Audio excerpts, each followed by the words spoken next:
Have a great workout. Bye. It's hard for me to perform when he's like, drinking his mug in the background. This is the jug that Brian drinks face for scale. I started my newsletter about a month ago. It's an advice column called Hello Haze. And people write to me letters about their relationships, their relationship with themselves, with romantic partners, with friends. This is going to be my 6th send, which is pretty cool. We have almost 1,100 subscribers. I have no idea if that's good. I don't know what I'm doing. It seems good. The fact that 1,100 people willingly click that they want to read my writing every week feels freaking crazy. I want to tell you a little bit about today's letter writer. He calls himself just an extra in somebody else's movie. It's an apt name because his first line to me is that everyone around him seems to have main character syndrome, but he is just an extra. Just an extra. The extras are important. Without the extras, the city would be empty. I'm going to read you his letter now. Hello, Hayes. While some people suffer from main character syndrome, I have the opposite problem. I'm not shy or socially awkward. I've never received less than a 95% in class participation, and I've aced every job interview I've ever had. I'm personable. I can make people laugh. I'm clear and direct. I just don't form meaningful connections with my fellow humans, and I don't know how I feel about that. I don't necessarily seek out ways to form bonds. I don't have dating apps. I don't go out to bars, despite the fact that I love to drink. I'm happy to engage in small talk, but those conversations never go further. My relationship with my family is amicable. I call each of my parents once or twice a week. Outside of my classes and work group texts, I've received a total of 3 text messages the past week, all from my parents looking for passwords to various streaming services. He says, sometimes I feel lonely, but that feeling can often be resolved at the bottom of a bottle and through endless scrolling on TikTok, where I binge watched all your content on Saturday and I loved it. Thank you, friend, but that's not a good way to cure your loneliness. I'm graduating in May, and I'm not going to the ceremony. I go to a relatively small school where everyone knows each other, and I just feel like a party crasher being there. I'm not upset about it. I know that without friends to smile and take pictures with, attending would be a worthless venture. I beg to differ. I'm sorry, what was that? The main thought that plagues me is that I'm leaving behind no legacy. There's no one who has a fond or even a bad lasting memory of me. I had a recent brush with mortality. I was jumped and hospitalized as a result of the ensuing scuffle. The experience made me realize that I don't know what people would say at my funeral or even who would feel comfortable saying they knew me well enough to speak. I feel like I'd be forgotten. If I stopped showing up to class or work, no one would mention my name again. The only meaning I find in my life is through work, and my work isn't solving cancer and is unlikely to leave a meaningful impact. I feel like it's too late to change. If I haven't figured out how to connect with people on a meaningful level yet, it's never going to happen. My question is, how can I find meaning in an existence where I change no one around me for better or for worse? Yours, just an extra in someone else's movie. Oh, goodness. I get it. And I've been there, and I spent so much time thinking about this. I received this letter a couple of weeks ago and have been thinking about it because that feeling like you don't matter, and if you were to be gone, who would even care and what would they say? That feeling is so relatable. But I see something in this letter writer. I see something in him. When I get these letters, my response brings in a couple of things. It takes into consideration the words on the page, what they have told me about themselves. I can read between the lines and say, the fact that you said this makes me wonder this.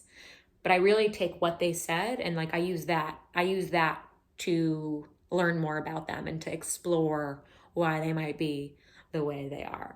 And then I also use my personal experience. So this letter is both parts me and them.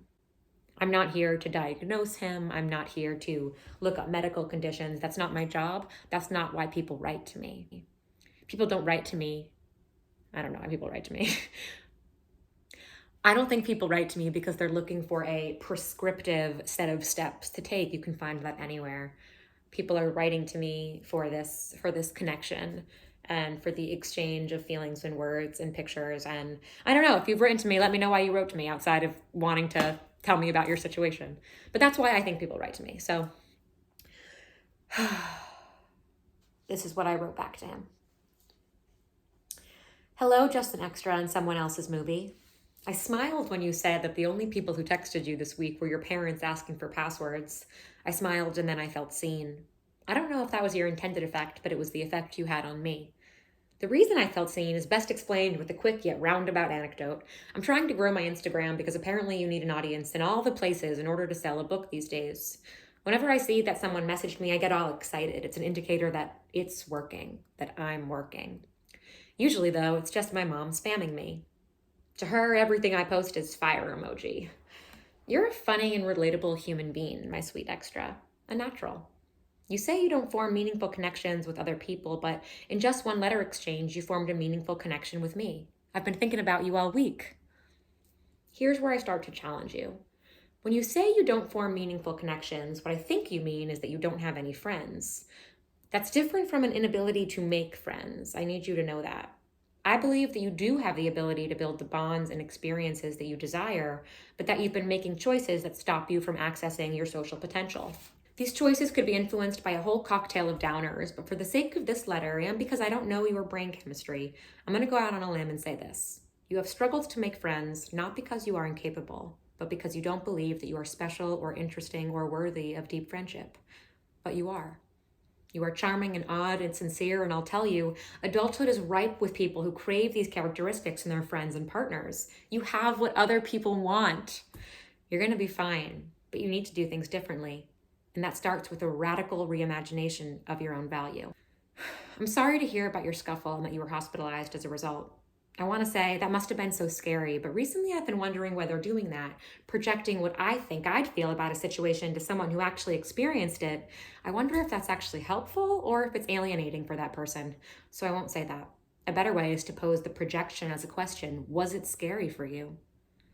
You describe it as an awakening. I don't think I believe that bad things happen for a reason, but if your brush with death encourages you to be more deliberate about your choices on earth, we'll take it. I'm so glad you brought up the funeral thing. The only reason I finished the first draft of my novel was because it made me nauseous to think of dying without ever trying. On the days where I said, I love you, but you're not supposed to be a novelist, Hayes, I only pushed through because of the other voice that said, you cannot die before you try, Hayes. Now that it's done, I worry about the next worst case scenario. What if I die before I finish my second draft and Brob posthumously, I'm going to be honest, I don't know how to say that word, publishes the stack of garbage. How embarrassing for her. And she said she was a writer? Ha! So I got to finish the book. Must make this draft publishable, even if it's never actually published. You see what I'm saying? I won't let fear immobilize me. I take steps to prevent what I'm scared of. If you worry that no one other person than your parents could speak about you at your funeral, then you're going to need to start putting yourself out there. Let's do this exercise together. What are the things you'd want people, not your parents, to say about you at your funeral? If I died tomorrow, I'd be pissed if someone got up there and didn't remark on how smart I was. I have this preoccupation right now with people thinking I'm smart. That's a conversation for another time. I'd like them to use words like brilliant and genius and talented. I hope my friends reading this take note. According to the laws of backwards planning, if I want people to use those words to describe my brain and spirit, then I must share my brain and spirit with people. This is the quality over quantity scenario. I don't need to share everything with everyone, but as long as I have a few friends to share my brain and spirit with, I feel confident that they will remember me as I hope to be remembered. Those friends better not die before me. Do you want people to talk about how you made them feel? How your self-deprecating humor made them feel like less of an outsider? How they'll never forget the first time you told them about your college experience because of how similar it seemed to their own? Before you, they thought they were the only one, that they had to lie, that something was wrong with them, that they were unlikable. You are someone's eureka moment. That thing you're looking for, connection that isn't frivolous or circumstantial, but deep and intentional, that's what your people are looking for too. When I said earlier that you need to make different choices, I'm also talking about your current strategies to self-soothe, the bottom of the bottle drinking and social media binges. Stop that. Neither are good long-term solutions, and you're smart enough to know that. I'm not a Puritan and also enjoy drinking, so I think going to bars would be fun for you. I'm not saying go alone. When you start your new job and you inevitably make someone laugh, which you told me you're known to do, that person could be a friend. See if they want to get drinks one day after work. How does that idea sit with you? If it sends you into a fit of anxiety, you can skip it, but maybe talk about it with a therapist. Suggest a midday coffee walk instead of post-work drinks. Just remember, putting yourself out there to go from casual connection to actual friend is going to challenge you at first. You might have a physical reaction, nausea, nerves, that sort of thing.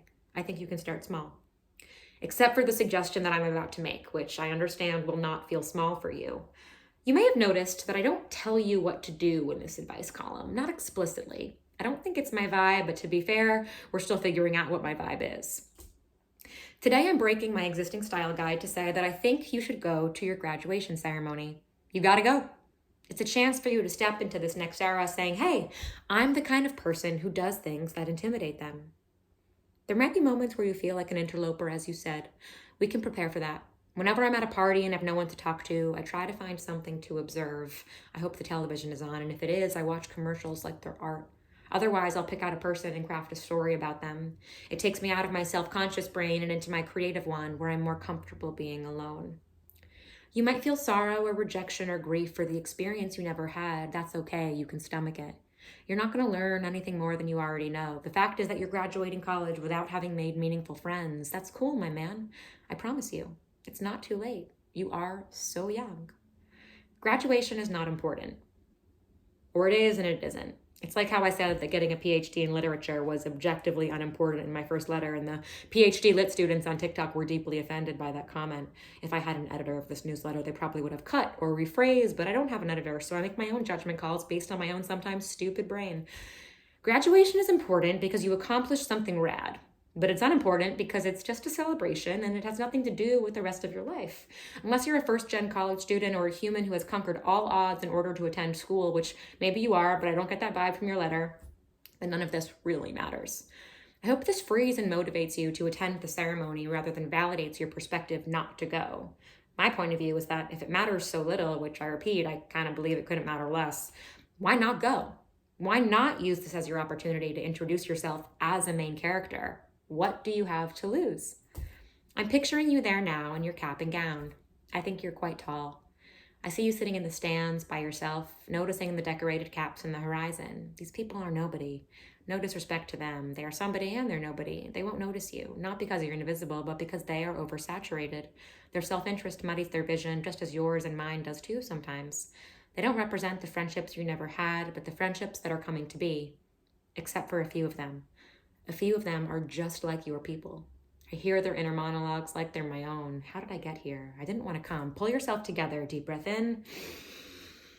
Deep breath out. I guess it's cool that I came. Man, this speaker sucks. Why is it so hot in here? Get me to the next part. How do I feel less small, but not too big, but just the right size? Can I do that? Can I find some space where I fit? You'll also find some folks who are less in their head, but are very much still yours. They're sitting in stadiums across the country. You are unique, but your experience isn't. I mean that in a good way. Your people are out there hoping that some new guy with big, even feigned main character energy is gonna make the first friendship move. I believe that guy can be you. You can borrow my belief for the day if you need to, for the month, for the year, for however long you want. Borrow it so often that it smells like you. It clings to your body. It's no longer a borrowed belief, but an owned reality. I don't want it back now. You can have it. I forgot it was ever mine. Treat it well. It's yours.